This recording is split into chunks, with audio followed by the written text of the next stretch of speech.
Алматы. Новые правила карантина. Находиться на улице по личным делам можно только после регистрации в специальной системе. Но попасть в базу данных смогли не все желающие. Почему у вас в базе данных нет машин? У нас есть редакционное задание и служебное удостоверение. В городе Ош в Кыргызстане коронавирусом заразились врачи детского отделения больницы. Один из докторов контактировал с соседом, вернувшимся из-за рубежа. А в соцсетях появился документ. Людям могут разрешить работать уже в понедельник. Однозначно сказать затрудняюсь. Почему? Потому что это все зависит от того, что как мы все будем действовать при чрезвычайном положении. В странах Центральной Азии власти не всегда рассказывают, как передается коронавирус, как от него защититься. Например, зачем надо носить маски. Мы объясним это наглядно. Респираторы, хирургические повязки, самодельные маски или вообще ничего? Что помогает и помогает ли что-то защититься от коронавируса? Вы смотрите информационную программу «Настоящее время Азия». В пражской студии я, Егор Максимов. Здравствуйте. К главным новостям. В Алматы с сегодняшнего дня усилен режим чрезвычайного положения. По новым правилам по городу запрещено передвигаться без специального разрешения. Под эти ограничения могут попасть и журналисты. Наш корреспондент в Алматы Шолпан Оразбекова лично проверила, как на самом деле работают новые правила карантина. Ранее выданные справки, которые позволяли представителям лишь некоторых организаций беспрепятственно передвигаться по городу, с сегодняшнего дня недействительны. Чтобы получить новое спецразрешение, до 2 апреля необходимо было подать заявку на сайте городской администрации. Анкета объемная, реквизиты учреждения, личные данные сотрудников, спецификация транспорта. В самой мэрии сказали, что пока это разрешение получили далеко не все желающие, произошел технический сбой в базе. Под эти ограничения попали и журналисты, несмотря на то, что необходимый запрос был направлен вовремя. Там какие-то перебои. Вы пока со служебным удостоверением едете. Я попросил вчера Таймирденова, чтобы журналистов не трогали. Наша съемочная группа решила проверить, как новая система работает на деле. Мы проехались по нескольким временным пунктам пропуска. Из-за проблем с базой данных, как и сказал представитель городадминистрации, нас в базе данных полиции не оказалось. Где работаете? Телеканал «Настоящее время», Радио Свобода. Почему у вас в базе данных нет машин? У нас есть редакционное задание и служебное удостоверение. Нам сказали, что мы можем ездить. Спасибо. На другом пункте была такая же ситуация. А он сначала номер проверяет. Здравствуйте. Мы журналисты, у нас работа. Освещаем ситуацию по городу. Как показала практика, у сотрудников полиции к журналистам при предъявлении служебного удостоверения и редакционного задания вопросов сегодня не было. Ну, по крайней мере, так получилось на камеру. Мы также решили прокатиться по городу и проверить, как на самом деле работают новые правила карантина. И мы заметили, что новые требования соблюдаются в основном ближе к центру, либо в самом центре города. Но в спальных районах картина совсем другая. Здесь можно увидеть, как люди смело ходят по улицам или выгуливают домашних животных, причем отнюдь не в шаговой доступности от дома. В микрорайонах Алматы люди продолжают все так же гулять, да, в масках, но гуляют около магазинов, собираются у отделения банка, Казпочты. Это те люди, которые намерены оформить те самые 42 тысячи. В самом центре Алматы несколько новых пунктов контроля. В городе только по некоторым адресам стоят сотрудники полиции, они проверяют, есть ли в базе номер машины. Если есть, и водитель успел зарегистрироваться, тогда машина беспрепятственно проезжает. Вот мы сейчас попали в такую небольшую пробочку, нас тоже будут проверять сейчас. С сегодняшнего дня заработало новое мобильное приложение. В нем можно проверить, имеет ли право конкретный гражданин выходить на улицу по личным делам. Но пока аппликация работает через раз. Настоящий список есть только у сотрудников полиции. Последние напоминают, что нарушение правил карантина карается законом. Могут оштрафовать или арестовать до 15 суток. Шолпан Оразбекова, Павел Энгельгард. Настоящее время Азия, Казахстан, Алматы. В Казахстане от коронавируса будут лечить китайские врачи. Ожидается, что спецбригада прилетит уже завтра. А вот казахстанские медики тем временем жалуются на условия труда. По их словам, в больницах не хватает элементарных средств защиты. И в итоге врачи сами заражаются коронавирусом. Подробнее об этом расскажет наш корреспондент Ернур Дазжанов. Он на прямой связи из Нур-Султана. Ернур, добрый вечер. Почему в Казахстане не хватает масок, других средств защиты? Что власти об этом говорят?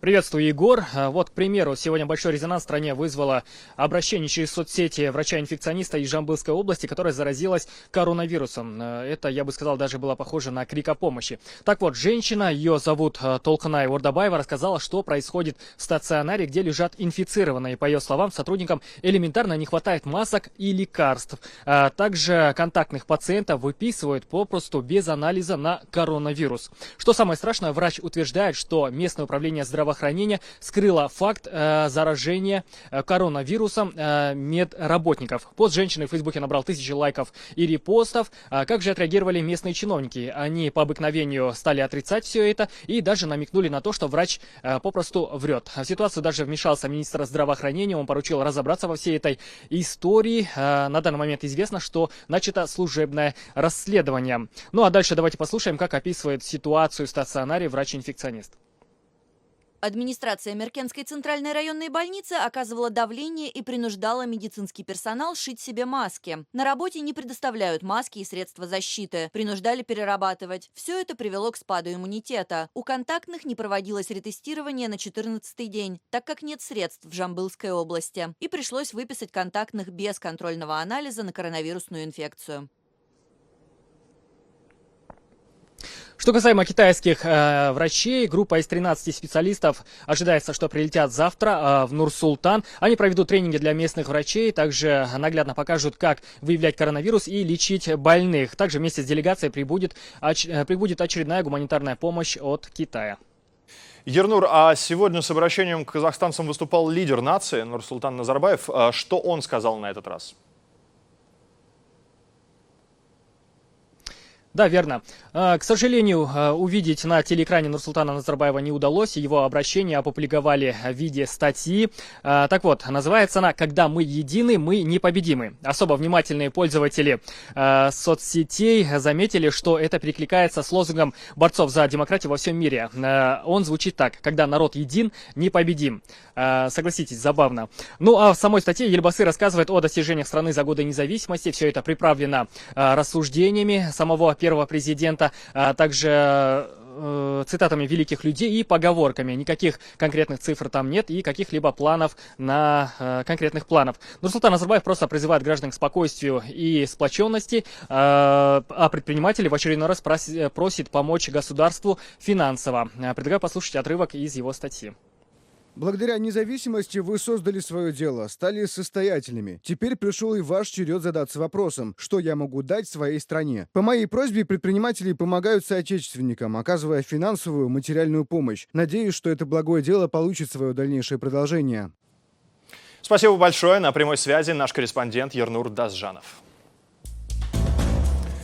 К другим темам. В Узбекистане, в Самарканде, под водой оказались более полусотни домов. Наводнение произошло из-за проливных дождей. Затоплены целые улицы города. Автомобили не могут проехать по дорогам. МЧС сообщила, что дома, впрочем, уже очищены от воды. И ведомство не уточнило, есть ли пострадавшие, есть ли жертвы этого стихийного бедствия. Никакой информации о размере ущерба также нет. А тем временем в Ташкенте от коронавируса скончался еще один пациент. Мужчине было 40 лет. В Минздраве сообщили, что он умер в результате легочной и сердечной недостаточности. Это уже третья смерть от коронавируса в Узбекистане. В стране всего 534 случая заражения, 30 человек выздоровели. Также стало известно, что Европейский банк реконструкции и развития выделит Узбекистану $220 миллионов на борьбу с последствиями пандемии.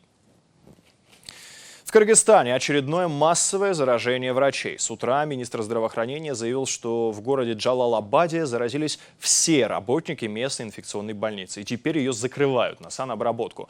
Но позже оказалось, что глава ведомства многое напутал. Заболели врачи не всей больницы, только одного отделения. И вообще все это произошло в другом городе. В общем, разобраться в этой запутанной истории мы попробуем с помощью нашей коллеги Дарьи Тимофеевой. Она на прямой связи из Бишкека. Даша, добрый вечер. Расскажи, пожалуйста, что в итоге произошло, сколько сколько медиков и где на самом деле заразились.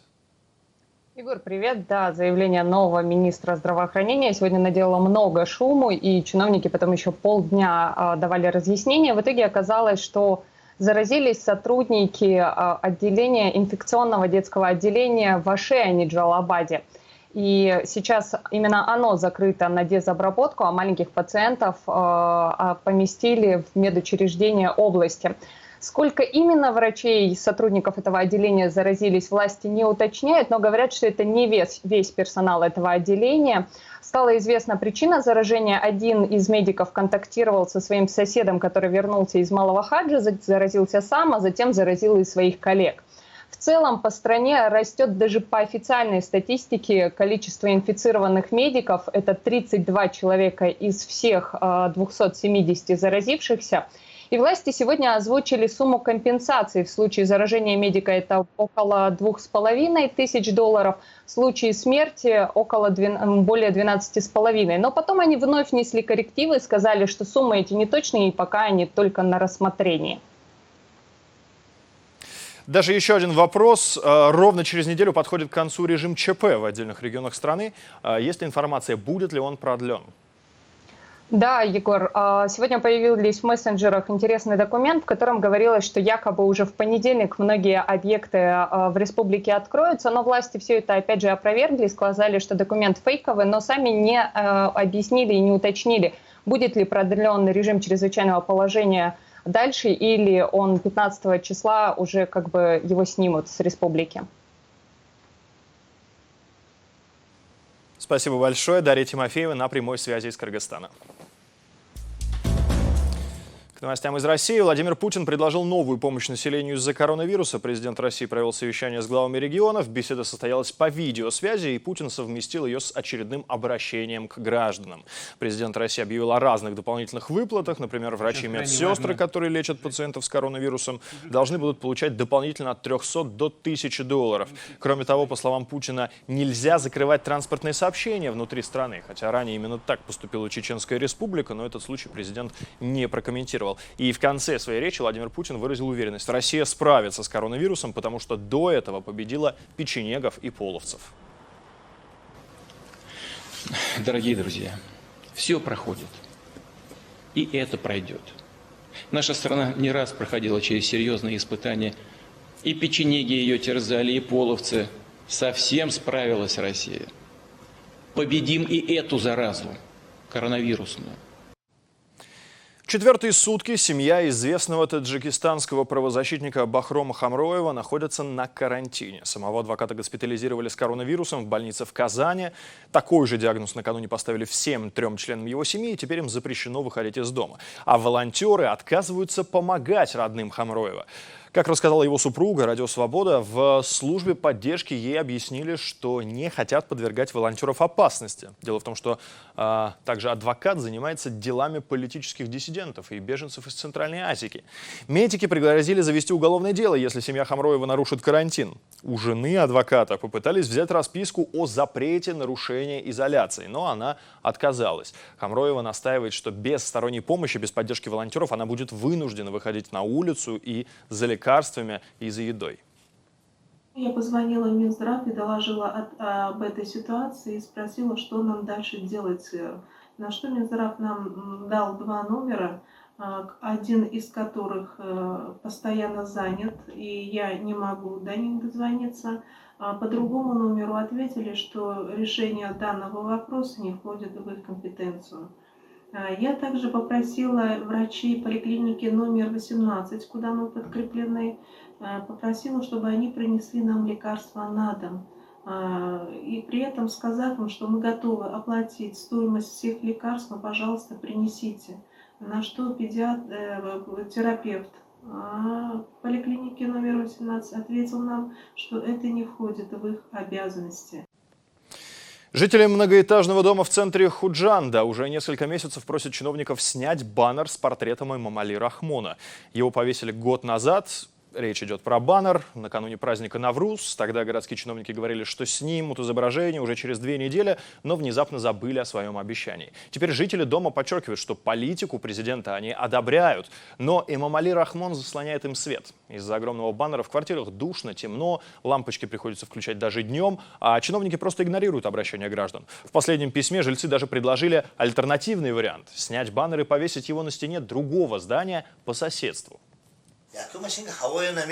Во-первых, он не пропускает ни воздух, ни свет. Во-вторых, от баннера исходит неприятный токсичный запах химикатов. Этот запах калечит наше здоровье.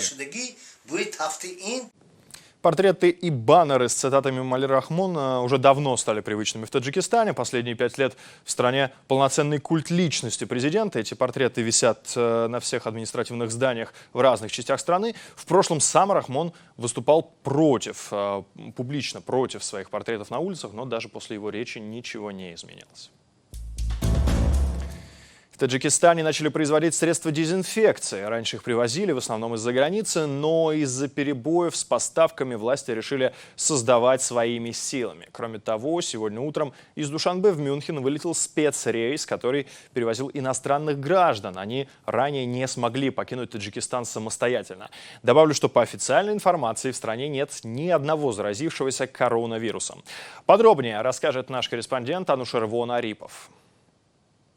Проблемы с поставками дезинфицирующих веществ, в первую очередь гипохлорита натрия, возникли из-за высокого спроса в странах-производителях. Технология нетрудная. Ученые Института химии Таджикистана решили сами производить необходимое для обработки помещений вещество. Возможностей лаборатории достаточно, чтобы обеспечить потребности страны. Нарастить выпуск можно моментально, говорят ученые. Даже остается время на введение улучшений. Например, здесь также делают ионизированную серебром воду для дополнительной обработки медицинских масок. Нашими сотрудниками Института химии Академии наук был собран прибор для производства серебряной воды.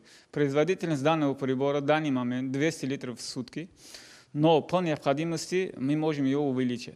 Пока чудодейственную воду с ионами серебра в институте только накапливают, но уже в ближайшее время собираются предложить десяткам текстильных предприятий страны, которые перешли на производство медицинских масок. У ионы серебра есть антибактериальные, антигрибковые свойства. И есть надежда, что у него и будет и антивирусные свойства. Поэтому мы рекомендуем вот эту воду замачивать все защитные маски, защитные халаты, замачивать, сушить и потом использовать в обычном режиме. Сегодня в стране производится ежедневно десятки тысяч медицинских масок. Так как ни одного случая коронавируса официально пока нет, раскупают их не очень. Склады заполняются, и одно из местных предприятий даже собирается поставить 11 миллионов масок в Италию. Как их доставят, пока непонятно. Возможно, это будет спецрейс. Сейчас в международном аэропорту Душанбе рассматривают возможность организации чартерных рейсов. Сегодня утром в Мюнхен уже вылетел борт с европейскими гражданами. Также в посольство Таджикистана в Германии обратились порядка 3 десятков таджикистанцев, которые хотят вернуться на родину. Среди обратившихся есть граждане, которые имеют вид на жительство, или те, кто учится в Германии. Мы всегда на связи с теми, кто может столкнуться с трудностями. Число людей, остро нуждающихся в возвращении, невелико. В международном аэропорту Душанбе сообщили также, что в настоящее время рассматривается возможность организации чартерных рейсов из Душанбе в Стамбул и Москву. Анушервон Арипов, Насим Исамов. Настоящее время Азия. И немного практичной информации напоследок. Наши корреспонденты, которых вы сегодня наблюдали в течение всей программы, в Центральной Азии каждый день общаются со множеством людей, и становится понятно, что не все жители в самых разных странах и городах знают о коронавирусе, как он передается, чем опасен, как не допустить заражения. Часто власти не проводят подробную разъяснительную работу, люди верят слухам, верят непроверенной информации, и мы сейчас попытаемся это исправить. Моя коллега Анна Шаманская наглядно объяснит, например, для чего все-таки нужно носить маски. Давайте посмотрим. Респираторы, хирургические повязки, самодельные маски или вообще ничего? Что помогает и помогает ли что-то защититься от коронавируса? Опыты показали, что мельчайшие брызги выделения из носа и рта человека, зараженного коронавирусом, при сильной концентрации могут задерживаться в воздухе. Но, судя по всему, происходит это только в лабораторных условиях. В бытовых ситуациях это, скорее всего, невозможно. Ученые так считают, в частности, из-за заболевшего коронавирусом, который провел 15 часов в самолете, путешествуя из Китая в Канаду в январе. Несмотря на то, что он кашлял, никто на борту самолета не заразился. Поэтому респираторы, защищающие от мельчайших брызг, нужны только медицинскому персоналу, который работает с зараженными. Для этих целей подходит респиратор американской классификации N95 или FFP2 европейской. Эти респираторы блокируют не менее 95% мельчайших частиц размером 0,3 микрометра. Но даже они работают только если их правильно надеть на лицо. И врачей учат, как это делать. Поэтому в том, что касается респираторов, мнения большинства ученых и официальных лиц сходятся. Простым людям, которые не контактируют с заболевшими, респираторы точно не нужны. А скупая их, вы лишаете медиков важнейших для них средств защиты. Шансы заразиться COVID-19 через концентрацию вируса в воздухе малы, но крупные капли выделения изо рта или носа больного гарантированно передадут вам вирус. От очень крупных капель вас может защитить хирургическая маска, которая работает как физический барьер. Она также не дает вашим каплям выделениям попасть на других людей. Но даже она не поможет защититься от мелких брызг, особенно если надеть ее неправильно. Хирургические маски сделаны из нескольких слоев текстиля и пластиковых волокон, обычно полипропилена. Их не стоит надевать более одного раза. После того, как маска увлажнится или повредится, ее нужно выбросить. При отсутствии хирургических масок можно использовать самодельные. В 2013 году британские ученые выяснили, что домашние маски из хлопковых футболок в 3 раза менее эффективны, чем хирургические маски. Но даже маски из футболок лучше, чем полное отсутствие защиты, говорится в исследовании. Домашние маски всегда должны носиться одной и той же стороной внутрь. Чтобы не запутаться, маску можно сделать двухцветной. Ее также нужно часто стирать. До и после того, как вы прикасаетесь к маске, не забудьте помыть руки с мылом. Маски, хирургические или домашние, лишь одно из средств в борьбе с коронавирусом. И мнение властей разных стран, а также медицинских организаций о том, кто и когда должен их носить, разнится. Конечно, использование респираторов и масок медицинским персоналом и людьми, зараженными COVID-19, вне обсуждения. Что касается всех остальных, то ВОЗ, например, не требует от здоровых людей носить маски, а некоторые страны, наоборот, обязывают надевать маски абсолютно всех. Власти Китая вскоре после начала эпидемии обязали вообще всех жителей Уханя, Пекина, Шанхая и ряда других городов носить маски на улице и в публичных местах. Правительство Чехии требует, чтобы даже маленькие дети были в масках, а если их нет, то хотя бы закрывали нос и рот шарфами. За нарушение этого правила вам могут выписать штраф до $800. Делается это, заявил премьер-министр Андрей Бабиш, чтобы предотвратить распространение капель выделений. В частности, из-за того, что большинство зараженных COVID-19 испытывают легкие симптомы или вообще не знают, что они больны. Врачи Гонконга заявили, что обязательное ношение масок в публичных местах – одна из причин, по которой на их территории не было такого же всплеска заболеваний, как, например, в Италии или Иране. При этом нельзя забывать, что маски – это не волшебное средство защиты от COVID-19, и они уж тем более не помогут, если вы постоянно прикасаетесь к своему лицу, не мойте руки тщательно и с мылом и не ограничивайте социальные контакты. На этом все. Надеемся, что эта информация вам действительно поможет, окажется полезной. Не пренебрегайте средствами защиты, гигиены и в том числе масками, как вы только что услышали. Вот такие были главные темы, о которых мы хотели вам рассказать. Оставайтесь с настоящим временем, смотрите нас в том числе на своих YouTube-каналах. Уже через полчаса моя коллега Ксения Соколянская подведет все итоги дня, все новости мира, расскажет вам в программе «Главное». Меня зовут Егор Максимов, я с вами прощаюсь и до встречи.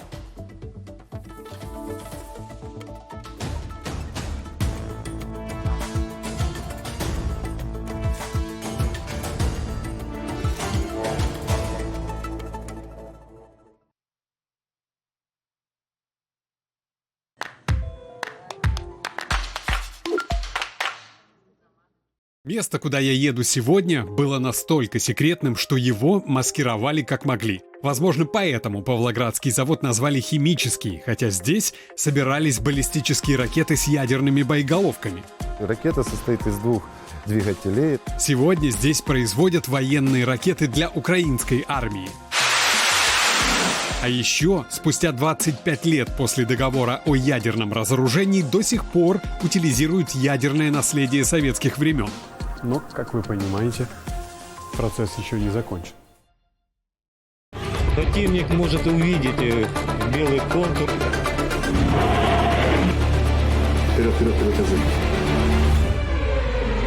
Донбасс, реалии на карантине. И да, мы будем говорить о Донбассе и о коронавирусе.